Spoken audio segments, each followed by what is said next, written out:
ಒಂದು ನಿಮಿಷ D K Shivakumar ಮಾತಾಡ್ತಾ ಇದ್ದಾರೆ ನೋಡೋಣ. ಹಿಂದೆಗಡೆ ಅಷ್ಟೇ ನೋಡಿ, ಪ್ರೆಸ್ ಅವ್ರು ಬಿಟ್ಟು ಬಿಕ್ಕಿದವರಲ್ಲ ಅಲ್ಲಿ ಎಲ್ಲ ಕಳಿಸಿ, ಜರ್ಮನ್ಗಳೆಲ್ಲ ಕಳಿಸಿಲ್ಲ, ಎಲ್ಲ ನಮ್ಮ ಕಾರ್ಯಕರ್ತರೆಲ್ಲ ಕಳಿಸಿ, ಹೊರಗಡೆ ಲೀಡರ್ ಇರ್ಬೋದು, ಕಾರ್ಯಕರ್ತರು ಎಲ್ಲ ಹೊರಗಡೆ ಕೂತ್ಬೋದು ಹೇಳ.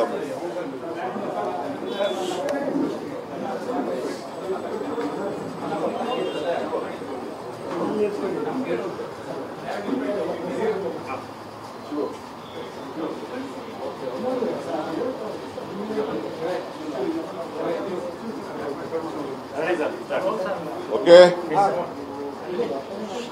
ಎಲ್ಲ ನಮಸ್ಕಾರ ಮಾಧ್ಯಮ ಮಿತ್ರರೇ. ಜನರ ತೀರ್ಪನ್ನ ಕಾಂಗ್ರೆಸ್ ಪಕ್ಷದ ಅಧ್ಯಕ್ಷನಾಗಿ ಗೌರವವನ್ನ ನೀಡ್ತೇವೆ. ಇಡೀ ದೇಶದಲ್ಲಿರ್ಬೋದು, ರಾಜ್ಯದಲ್ಲಿರ್ಬೋದು. ಅಧಿಕಾರ ರಾಜಕೀಯಕ್ಕಿನ್ನ ವಿಶ್ವಾಸ ರಾಜಕೀಯ ಮುಖ್ಯ ಎಂಬುದು ವಿಶ್ವಾಸ ರಾಜಕೀಯ ಗೆದ್ದಂತಾಗಿದೆ.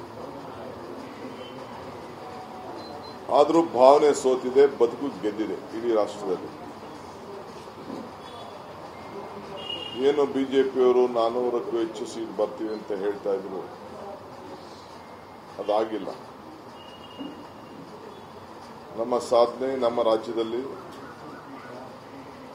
1 ಸೀಟ್ ಇದ್ದಿದ್ದು 9 ಸೀಟ್ ಹೋಗಿದ್ದೇವೆ. ಆದರೂ ನಾವು 14-15 ಸೀಟು ನಿರೀಕ್ಷೆ ಮಾಡಿದ್ದೇವೆ. ನಾನು ನನ್ನ ಕ್ಷೇತ್ರದಲ್ಲಿ ಡಾಕ್ಟರ್ ಮಂಜುನಾಥ್ ಅವರ ಗೆಲುವನ್ನು ವೈಯಕ್ತಿಕವಾಗಿ ಮಂಜುನಾಥ್ಗೆ ನಾನು ಅಭಿನಯಿಸ್ತೇನೆ. ಅವ್ರ ಪಕ್ಷ ಗೆಲ್ತು ಅಂತ ನಾನು ಹೇಳಲಿಕ್ಕೆ ನಾನು ತಯಾರಿಲ್ಲ. ವ್ಯಕ್ತಿ ಗೆದ್ದಿದ್ದಾರೆ. ಒಳ್ಳೆ ಅಭ್ಯರ್ಥಿನ ಅವರು ಬಹಳ ಲೆಕ್ಕಾಚಾರದಲ್ಲಿ ಬಿಜೆಪಿಯಿಂದ ಸ್ಪರ್ಧೆ ಮಾಡಿಸಿದ್ರು. ನಾನು ಇಷ್ಟು ಅಂತರದಿಂದ ನಾವು ಸೋಲ್ತೇವೆ ಅಂತ ನಾನು ನಿರೀಕ್ಷೆ ಮಾಡಿದ್ದಿಲ್ಲ. ನನ್ನ ಕ್ಷೇತ್ರದಲ್ಲೂ ಕೂಡ ನಾನು ಕನಿಷ್ಠ ಒಂದು 50-60 ಸಾವಿರ ಅಂತರ ಬರ್ತದೆ ಅಂದ್ಕೊಂಡಿದ್ದೆ. ಬರೀ 26 ಸಾವಿರ 27 ಸಾವಿರ ಬಂದಿದೆ ಅಂತ ನನಗೆ ತಿಳಿಸಿದ್ರು. ಇನ್ನ ಲೆಕ್ಕಾಚಾರ ಆಗ್ತಾ ಇದೆ ಅಂತ ಗೊತ್ತಾಯಿತು. ಬಟ್ ನಾನು ಏನು ಫಲಿತಾಂಶ ಬಂದಿದೆ ಅದನ್ನು ನಾನು ಸಂಪೂರ್ಣವಾಗಿ ಬಹಳ ಅರ್ಥ ಮಾಡ್ಕೋಬೇಕಾಗಿದೆ. ಇದರ ಜನ ನಮಗೆ ಇದಕ್ಕೊಂದು ಸಂದೇಶ ಕೂಡ ನೀಡಿದ್ದಾರೆ. ಅದನ್ನು ಅರ್ಥ ಮಾಡ್ಕೊಳ್ತೇನೆ. ಏನದು ಸಂದೇಶ ಅನ್ನೋದನ್ನ ಖಂಡಿತ ನಾನು ಅರ್ಥ ಮಾಡ್ಕೊಳ್ತೇನೆ. ಕರ್ನಾಟಕದಲ್ಲಿ ಪ್ರಜ್ಞಾವಂತ ಮತದಾರರು ಇದ್ದಾರೆ. ನಮ್ಮ ಮತದಾರರ ಪ್ರಜ್ಞಾವಂತಿಕೆಯನ್ನು ನಾನು ಕ್ವಶನ್ ಮಾಡಲಿಕ್ಕೆ ನಾನು ಹೋಗುವುದಿಲ್ಲ. ನಮಗಿನ್ನ ಹೆಚ್ಚಿನ ಸ್ಥಾನ ಬರಬೇಕಾಗಿತ್ತು ಅಂತ ಈಗಾಗಲೇ ನಾನು ಹೇಳಿದ್ದೇನೆ.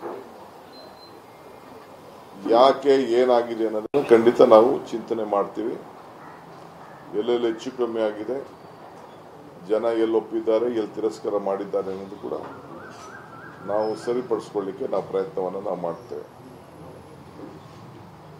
ಗ್ಯಾರಂಟಿಗಳಿಂದ ನಾವಿನ್ನ ಹೆಚ್ಚಿಗೆ ಸೀಟನ್ನು ನಾವು ನಿರೀಕ್ಷೆಯನ್ನು ನಾವು ಮಾಡಿದ್ದೇವೆ. ನನಗೂ ಬಹಳ ಆತ್ಮವಿಶ್ವಾಸ ಇತ್ತು.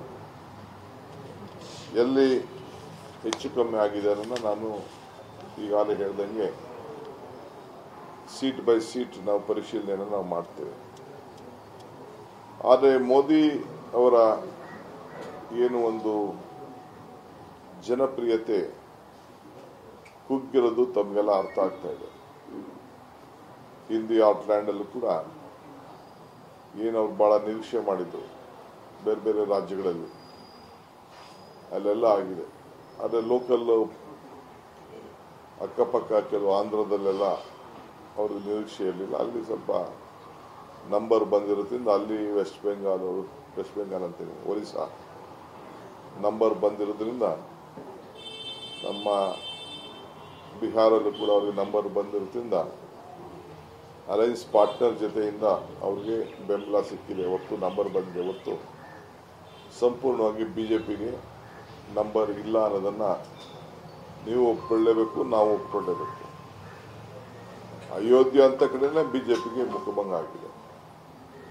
ನನಗೆ ಹೆಂಗೆ ನನ್ನ ಕ್ಷೇತ್ರದಲ್ಲಿ ನಾನು ನಿರೀಕ್ಷೆ ಮಾಡಿರಲಿಲ್ಲ. ಯಾಕೆಂದರೆ ನನ್ನ ಸೋದರ ಭಾಳ ಉತ್ತಮವಾಗಿ ಕೆಲಸ ಮಾಡಿದ್ದ, ಆ್ಯಂಟಿ ಇನ್ಕಂಬೆನ್ಸಿ ಇರಲಿಲ್ಲ. ಬಟ್ ವ್ಯಕ್ತಿ ಮೇಲೆ ಸೊ ಈ ಸತಿ ಡಾಕ್ಟರ್ಗೂ ಕೂಡ ಅವಕಾಶ ಕೊಡಬೇಕು ಅಂತೇಳಿ ಕೊಟ್ಟಿದ್ದಾರೆ. ಸೊ ಅದಕ್ಕೆ ನಾನು ಮೊದಲೇ ಅವರಿಗೆ ನಾನು ಅಭಿನಯಿಸ್ತೀನಿ ಅಂತ ಹೇಳಿದ್ದೆ. 303 ಸೀಟು ಕಳೆದ ಬಾರಿ ಸಿಕ್ಕಿತ್ತು. ಈಗ ಇನ್ನೂ 43 ಸೀಟ್ಗೆ ಬಿಜೆಪಿ ನಿಂತ್ಕೊಂಡಿದೆ.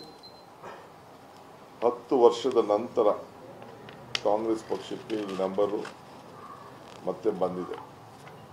ಏನು ಇವತ್ತು 100ಕ್ಕೂ ಹತ್ತಿರ ಬಂದಿದೆ.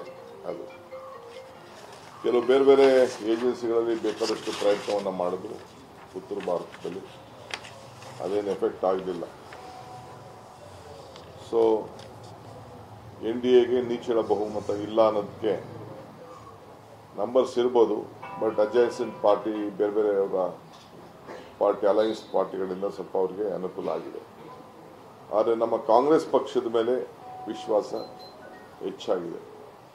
ನಮ್ಮ ಕಾಂಗ್ರೆಸ್ ಪಕ್ಷನ ಮುಗಿಸೇ ಬಿಡ್ತೀವಿ, ಕಾಂಗ್ರೆಸ್ ಮುಕ್ತ ಭಾರತ ಮಾಡ್ತೀವಿ ಅಂತ ಏನು ಹೇಳಿದ್ರು ಅದು ಮುಂದಕ್ಕೆ ಮಾಡಲಿಕ್ಕೆ ಸಾಧ್ಯ ಇಲ್ಲ ಅನ್ನೋದಕ್ಕೆ ಈ ಎಲೆಕ್ಷನ್ ತೋರಿಸಿದೆ. ನಮ್ಮ ನಾಯಕರಾದಂಥ ರಾಹುಲ್ ಗಾಂಧಿ ಅವರು ಮತ್ತು ನಮ್ಮ ಮಲ್ಲಿಕಾರ್ಜುನ್ ಖರ್ಗೆ ಸಾಹೇಬರು